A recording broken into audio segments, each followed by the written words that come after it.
teman-teman, perkenalkan dulu, nama gue Frankie. Excuse me. Gue bekerja di Amerika sudah 20 tahun. Jadi gue mau bagi sedikit pengalaman gue di Amerika ini.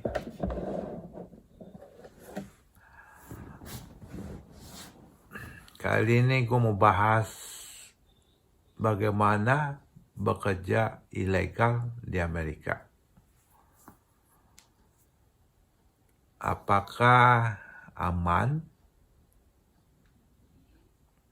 Apakah nggak ditangkap? Itu yang mau gue bahas. Oke.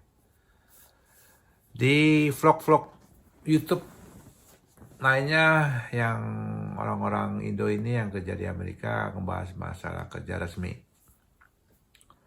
Kalau kerja resmi ya mereka benar. Jadi Anda itu harus pertama kali melamar ke salah satu company yang hire, mencari tenaga kerja asing khususnya. Dari situ apabila Anda diterima, Anda baru ngurus visa. Ya, visa di situ nanti akan, karena Anda ada sponsor dari company tersebut, Anda akan ngurus visa. Tapi di sini kita nggak ngurus, maksudnya kita nggak bahas masalah kerja resmi. Kita bahas masalah kerja ilegalnya. Oke, pertama-tama mengenai bahasa. Jadi bagian teman-teman mungkin ada yang fasih bahasa Inggris, ada yang enggak, ada yang setengah-setengah, ada yang cuma sedikit, ya macam-macam. Tapi buat yang tidak mengerti bahasa Inggris, apakah bisa bekerja di Amerika? Bisa. Intinya di sini Anda kalau punya niat pasti ada jalan, gitu. Jadi kalau Anda ingin bekerja, Anda ya pasti bisa. Selama pekerjaan itu tidak membutuhkan sesuatu yang membutuhkan semacam skill gitu loh. Jadi tidak perlu skill, jadi Anda tidak perlu harus bicara panjang lebar gitu.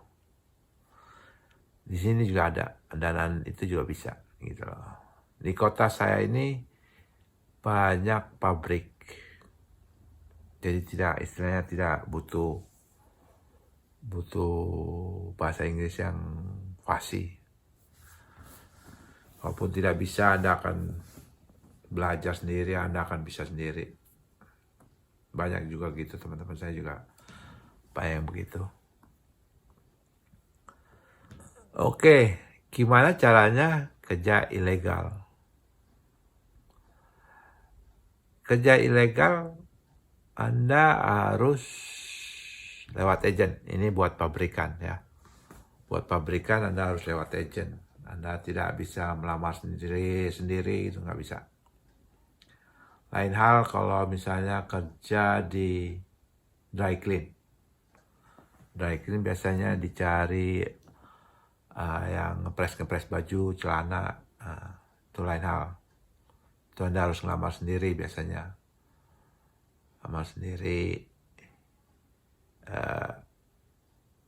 datang sendiri, istilahnya kalau kerja berangkat sendiri lah.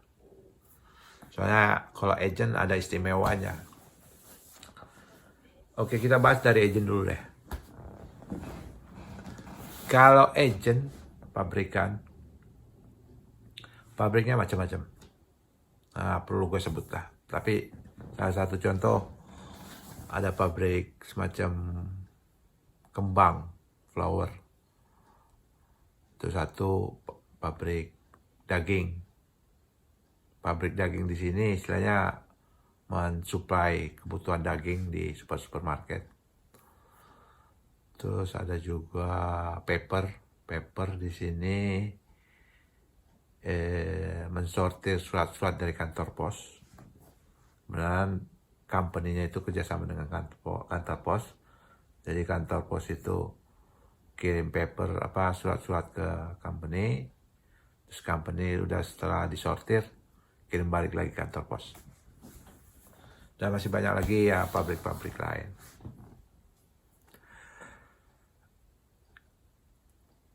Pabrikan itu kita bicara soal gaji pabrikan dulu. Pabrikan gajinya berkisar $8 sampai $12 per jam. $8 sampai $12 per jam. Itu yang buat pabrikan. Yang supir forklift di sini lebih besar. $12 sampai $15 per jam. Supir forklift di sini biasanya mereka cari yang udah pengalaman biasanya sih. Tapi terkadang kalau ada agent yang kepepet, yang nggak pengalaman juga, oke. Kepepet dalam arti nggak dapat pegawai gitu. Terkadang agent cari orang, terkadang kita cari agent, jadi beda-beda macam-macam kasusnya gitu. Oke, gaji $8 sampai $12 per jam. Kerja 40 jam satu minggu. Satu hari 8 jam. Kalau ada extra hour atau overtime, biasanya 8 jam dikali 1,5 $8 dikali 1,5 per hour. Jadi ekstranya 2 jam berarti 10 jam kan satu hari.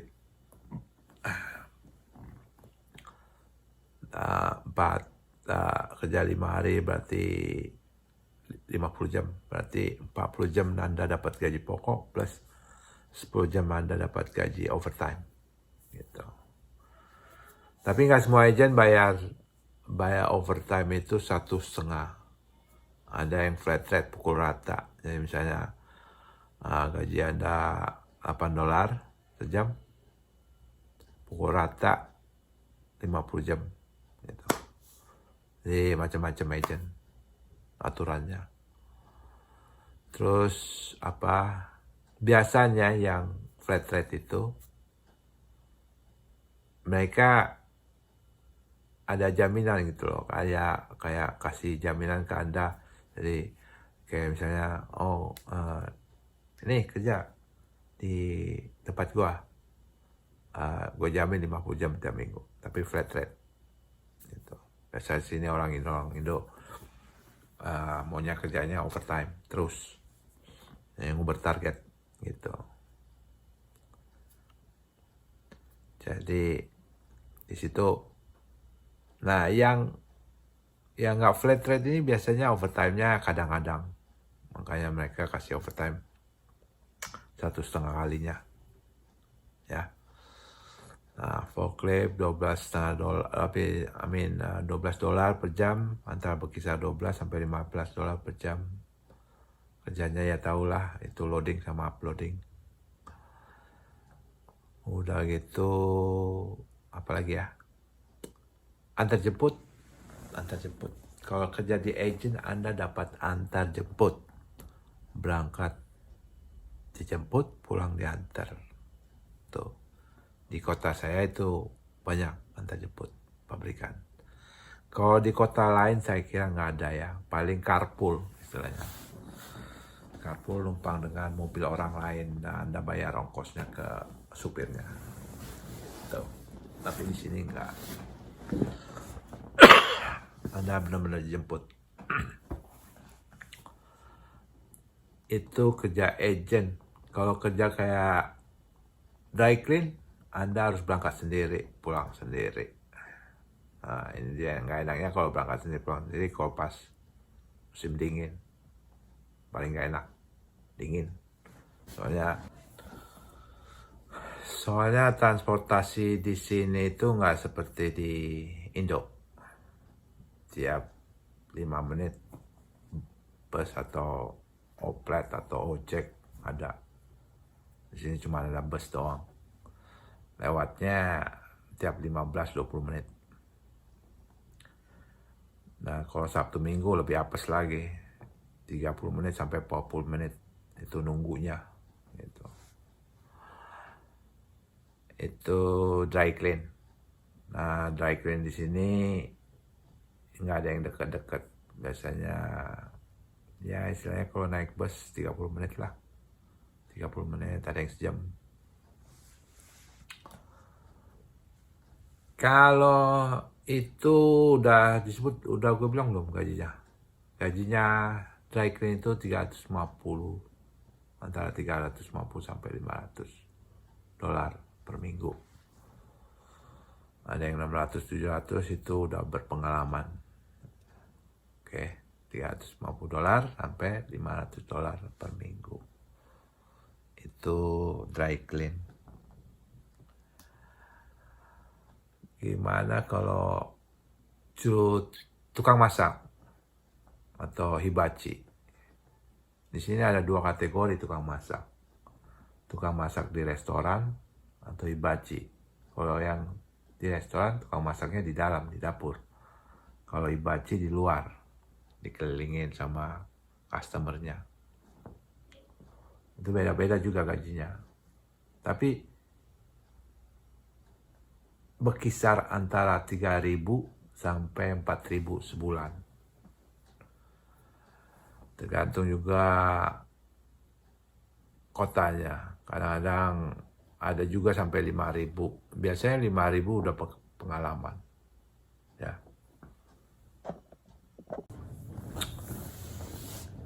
3.000 sampai 5.000 dolar sebulan itu belum sama tips. Ya, tipsnya beda-beda.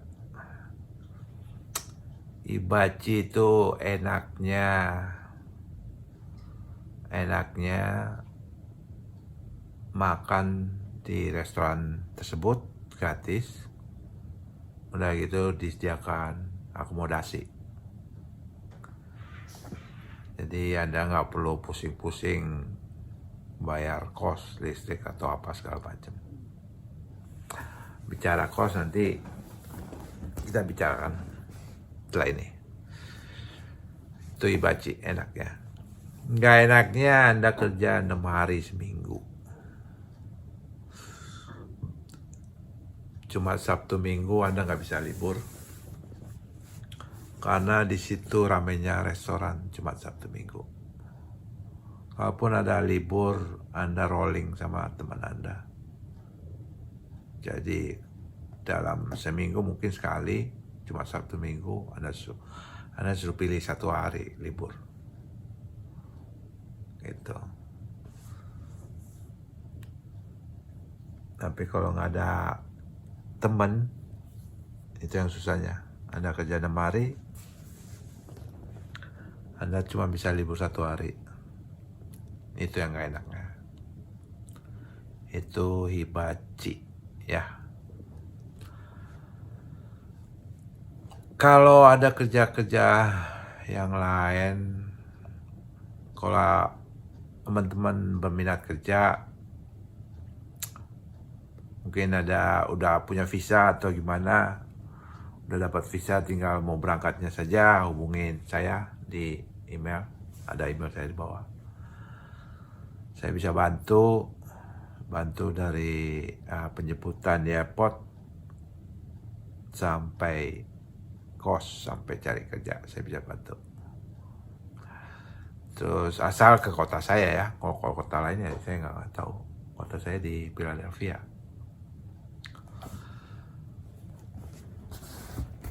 Sebelum Anda ke Amerika, Anda harus tahu juga Anda punya channel di sini. Jadi jangan sampai Anda luntang-lantung ke sini. Gitu. Itu masalah agent sudah, kerja perorangan sudah, ya toh. Terus masalah aman apa nggak aman ya? Apakah kerjanya aman? Apakah nggak ditangkap? Itu balik lagi ke pribadi kita masing-masing. Soalnya apa? Ya kalau lu orang cari apa, memang buat kerja, di sini mau kerja ya kerja gitu. Jangan pikirin yang lain, maksudnya jangan istilahnya apa ya, nafsu lah, istilahnya nggak kriminal lah, istilahnya bukan kriminal juga, apa namanya ya, temperamen lah dijaga, sabar istilahnya sini, sabar kalau kita itu ilegal gitu loh, kita itu nggak ada surat-surat, jadi kita harus ngerti status kita itu apa di sini gitu loh. Jadi Anda bukan siapa-siapa istilahnya kan gitu, nggak punya surat-surat gitu. Itu udah pasti aman,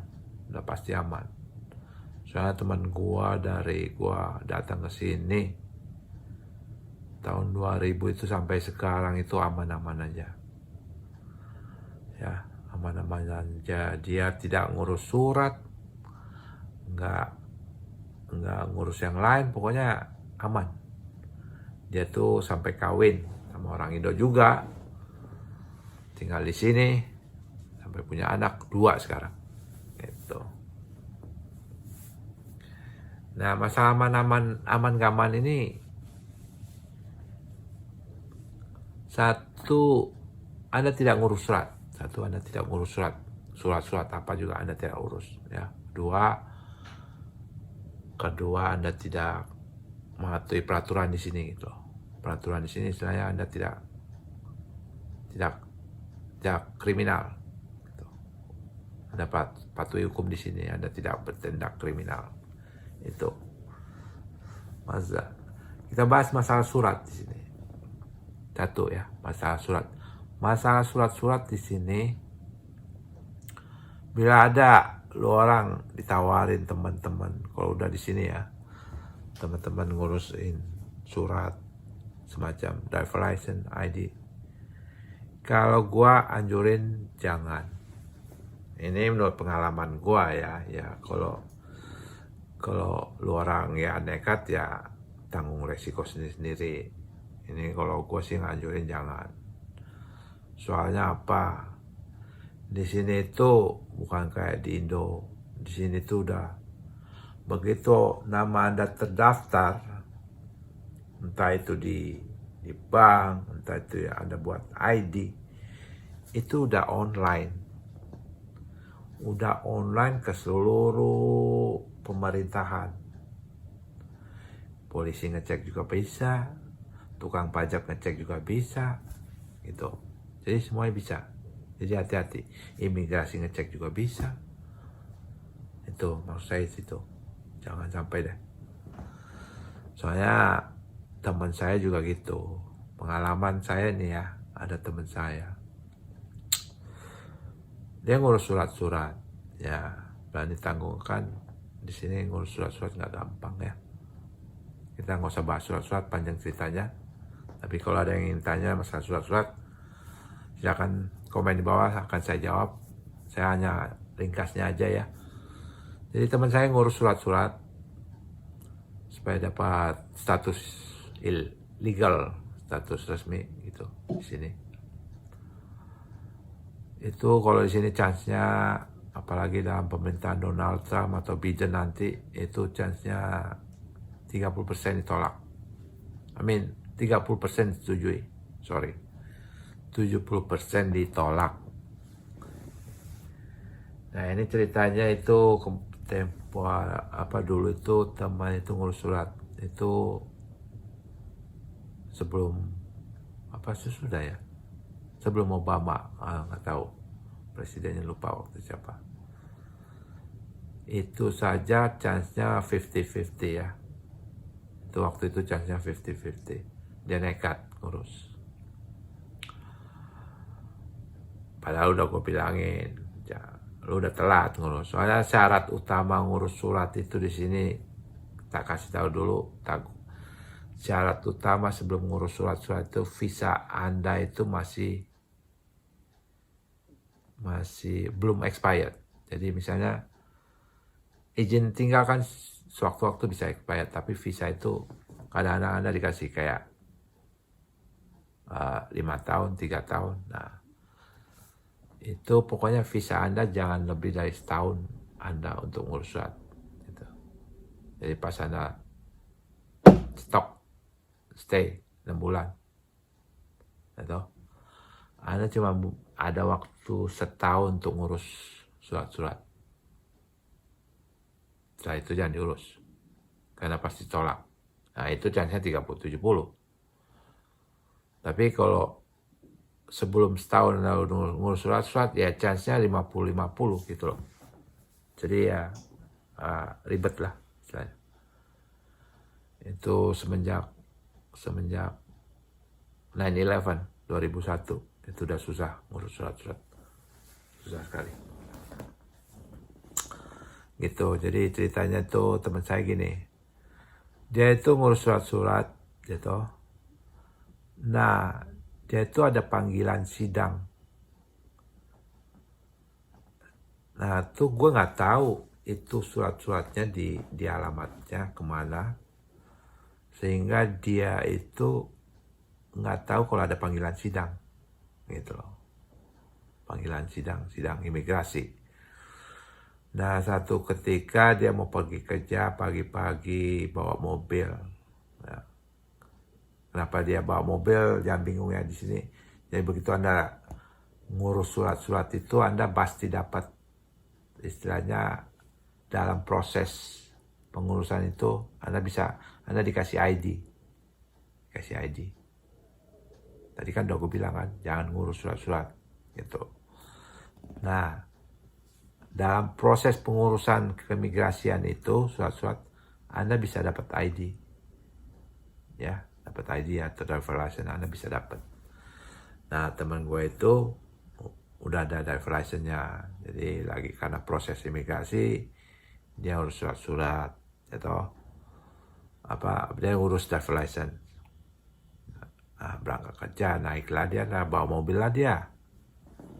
Di tengah jalan dia kena speeding. Ini teman gue ini agak bebel otaknya gitu loh, agak bebel lah, keras gitu. Udah gue ingetin jangan nyalain hukum lah di sini.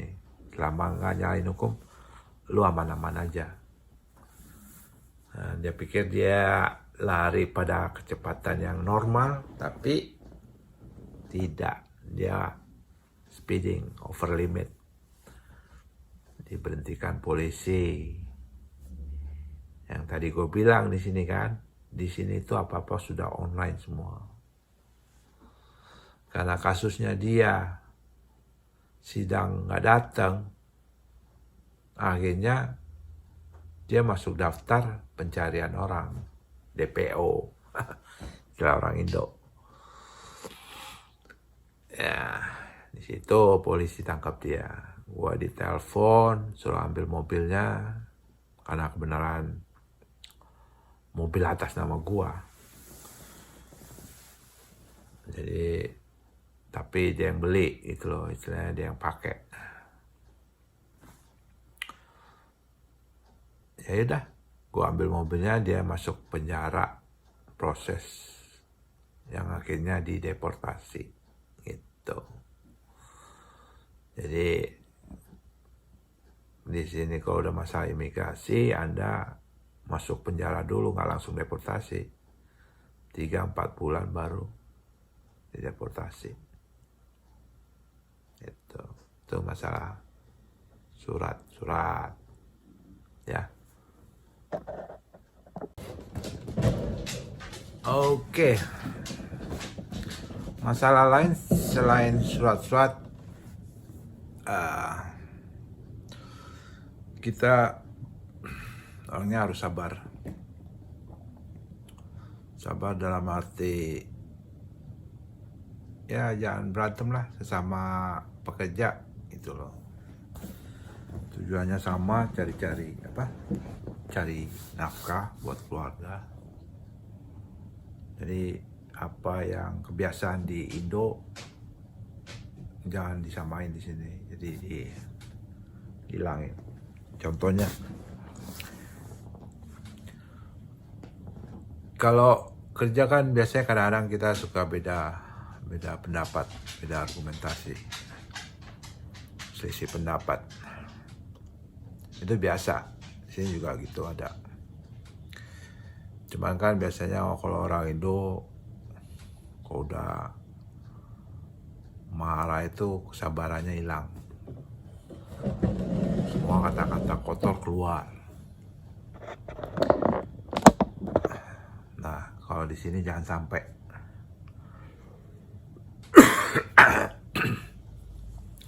Jangan sampai kata-kata kotor itu keluar. Kalau kata-kata kotor keluar, sanksinya Anda dipecat. Tapi kalau di agent ya nggak mungkin dipecat, paling ya Anda dikeluarin aja. Mungkin sama agentnya dipindahin tempat lain, tempat kerja lain. Itu kalau kata-kata kotor. Soalnya di sini biasanya argumentasi itu udah biasa, sampai Anda teriak sampai paling tinggi, yelling, maksudnya teriak sampai setinggi-tingginya juga nggak ada masalah. Soalnya orang mulai sini gitu. Hari ini marah, 2-3 jam lagi udah baik. Tapi kalau Indo kan enggak. Kalau Indo kan biasanya kata orang-orang, awas lu, ntar pulang ya. Kan gitu. Tuh, awas lu, ntar di luar ya. Biasanya kan gitu, sama kerja kan biasa gitu. Nah, di sini nggak bisa. Nggak bisa, apalagi lu colek tuh orang. Jangan mukul, lu dorong tuh orang, kasus. Jangan sampai lu colek sedikit pun tuh kulit tuh orang bule, ya. Istilah di sini kalau orang bule bilang, kalau lu marah, argumentasi, cuap-cuap segala macam, asal lu jangan colek, nggak ada masalah. Tapi begitu lu colek, selesai, udah pulang kampung lo. itu masalah. Makanya ya gitu, kalau sabar semuanya aman-aman aja, nggak ada perlu dikhawatirin. Kerja enak-enak aja. Kalau Anda bingung kayak misalnya mau ke mall, ya tinggal naik bus, ada bus kok ke mall, atau ingin belanja, shopping segala macam. Jadi jangan pikirin masalah masalah show off atau istilahnya mau ya orang Asia lah, agak pamer-pamer dikit kan. Tapi ya silakan aja tuh pamer dikit. Kalau masalah fashion wajar lah orang agak pamer-pamer dikit, biasa di sini mah orang Indo mah agak pamer-pamer dikit. Kalau masalah kayak kendaraan, yang pamer justru yang punya surat. Ada salah satu gereja di sini ya pamer kendaraan. Guys, nggak perlu disebutin nama gerejanya ya. Keren-kerenan. Jadi itu yang tadi gue bilang, kebiasaan yang di Indo jangan dibawa-bawa. Istilahnya ya cuek bebek aja lah ini mah, gitu. Cuek bebek, yang penting keluarga gue hidup, anak-anak gue senang, bahagia, bisa sekolah, bisa ini, bisa itu, gitu. Oke. Oh ya, kedua, setelah itu masalah kos. Masalah kos di sini di kota gua nih gampang. Istilahnya ya 1 bulan lu mau kos di sini, bulan depan mau pindah lagi, semua ya gampang aja. Selama ada yang istilahnya kosong ya bisa pindah. Ya toh? Nah, biasanya biaya kos itu berkisar untuk perorangan ya, 150 sampai 250 dolar per bulan perorangan. Biasanya orang kan di sini udah mulai, kalau dulu paling mahal cuma 200, paling mahal. Tuh. Nah, perorangan itu dia sharing, join sama kos yang lain. Jadi nggak, di sini kos nggak tinggal sendiri. Jadi kalau Anda sendiri, Anda join sama kos penghuni yang lain dalam satu kamar. Biasanya 3-4 orang, tergantung kamarnya besar apa enggak gitu loh. Jadi kalau di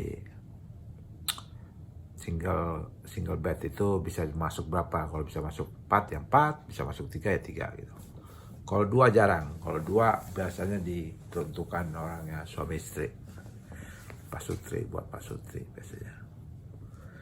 Ya, kalau pasutri di sini berkisar 3,5 sampai 500 per bulan. Tergantung kamar. Soalnya mereka yang pemilik kos ini beda-beda. Agak mahal karena mungkin ada wifi-nya, atau ada TV-nya gitu loh, ada internet lah, internet gratis, jadi beda-beda. Dikasih TV atau mungkin ada kamar mandi dalam gitu. Yang enaknya ya kalau kos kadang-kadang ada kamar mandinya ya sharing. Rumah satu itu biasanya ada 3 kamar. 3 kamar itu ada 1 master roomnya. Master roomnya ini besar sekali. Kedua medium. Yang ketiga ya sedanglah standar. Standar itu bisa 2 orang itu masuk standar.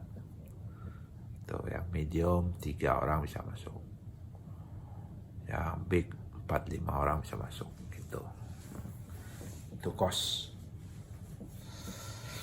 Selanjutnya apa ya?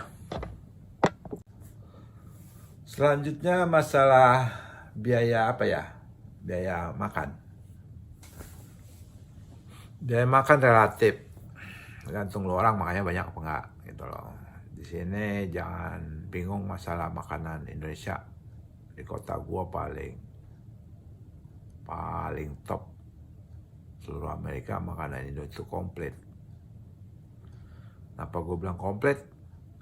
Tokonya itu ada 4. Nah, enaknya itu di sini kotanya itu penduduk Indonya tinggalnya nggak jauh-jauh. Jadi istilahnya kayak dalam satu kelurahan lah ya. Kalau kecamatan kayaknya kegedean dah. Kelurahan lah. Tapi kalau di kota lain jauh-jauh. Saya mau ke toko aja harus naik mobil ya toh. Soalnya saking jauhnya naik mobilnya mungkin 15 menit, 20 menit. Kalau nunggu bus kelamaan ya toh. Di sini enggak, di sini jalan kaki aja udah ada toko orang Indo gitu. Nah, ini jangan takut kekurangan makanan Indo di sini. Dari batagor, somai, otak-otak, gudeg, nasi padang juga ada. Sate padang juga ada. Gitu. Martabak juga ada. Jadi jangan takut. Jangan takut kayak nggak makan makanan Indo gitu.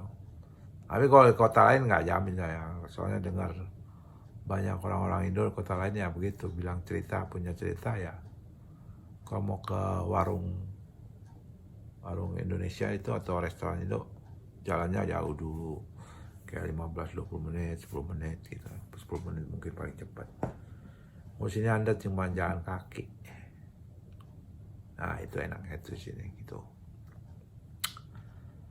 Ya, itu masalah makanan ya. Kalau makanan mulai ya kosnya ya minim 7 sampai 10 dolar lah McDonald. 7 sampai McDonald 10 dolar. Sekali makan, itu bicara sekali makan. Makanan Indo juga sama gitu. nggak murah juga. Otak-otak aja isi 5 aja, isi 5 ya, otak-otak isi 5 itu. Otak-otak itu ya lebarnya kurang lebih nggak nyampe sejengkal ya, jengkal mah kurang lebih sejengkal lah. Isi 5 $6. $6 $6 itu berarti berapa ya? 6, 24, 84.000 gitu.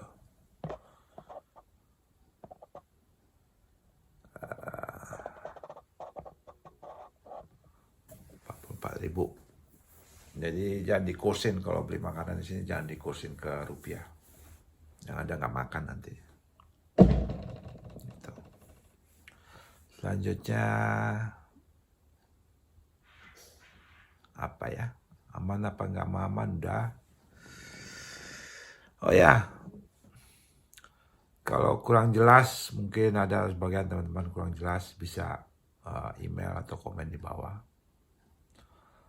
Atau mungkin ada pertanyaan masalah kerja ilegal. Ini saya nggak nganjurin ya, soalnya ini cuma kasih gambarannya aja, gambaran kalau di sini tuh gimana. Jadi gitu. Terus kalau ada yang mau dibantu masalah kerja, penjemputan di airport sampai kos, saya bisa bantu. Email saya di bawah atau komen di bawah, tanya-tanya sebelum kesini, akan saya jawab semuanya.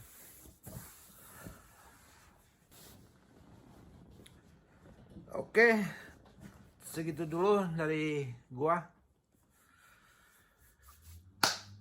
Yang ada pertanyaan, komen di bawah. Tanya-tanya gimana kerja di sini, gimana caranya. Tapi jangan tanya gua cara dapetin visa ya. Soalnya kalau gua nganjurin ambil visa turis aja. Cara dapetinnya itu teknik kalian sendiri. Soalnya syaratnya banyak. Gitu. Kalau dulu masih gampang, sekarang agak susah gitu. Jadi gue nggak tahu sekarang gimana. Itu aja. Ada yang ingin pertanyakan masalah kerja segala macam, jangan lupa komen di bawah. Bantu gua subscribe, share, like. Jadi gue bisa kasih ya video-video berikutnya mengenai hidup di Amerika. Gitu. Oke, gitu aja dari saya. Terima kasih. Sampai jumpa.